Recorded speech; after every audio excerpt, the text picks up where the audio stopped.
You come to India on this visit in an interesting time, a difficult time, a time when decisions have been taken on the future of Kashmir. You've spent a lifetime working on inequality, but certainly inequality from an economic standpoint. But then when one speaks about inequality, one has to look at inequality from all senses.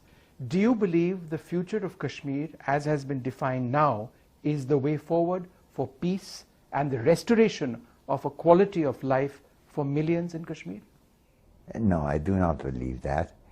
I think Kashmir is a very special problem, but it has certain general features, one of which is that I don't think you would ever have fairness and justice without hearing the voice of the leaders of the people.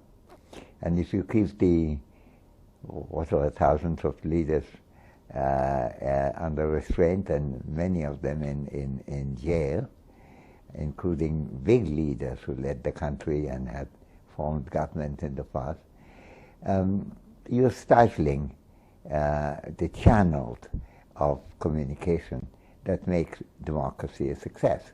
It has to be a process whereby people, as John Stuart Mill explained in great detail, a democracy is government by discussion. Right.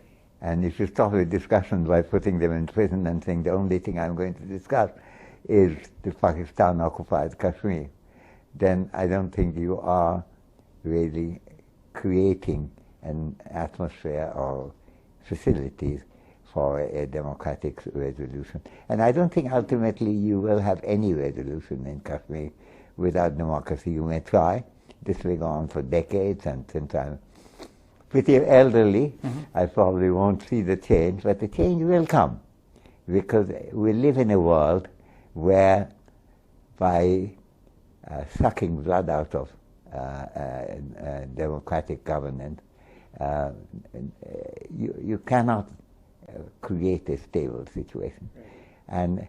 But you know, there are things to be said. Sometimes the governance of Kashmir hasn't been all that bad. And Kashmir is a very rich area in many ways, and I was not surprised when Jean Doez, a great economist, comparing Gujarat with Kashmir, found that the living standard in Kashmir was actually higher than in many other. In Gujarat. But Professor, let me ask you this. People over here, a lot of people in the government, say that the suppression of political voices now was done to ensure that there was no breakdown in law and order. How would you respond to that? Well, that's always the excuse. That's the classic colonial excuse. That's how the British run the country for 200 years.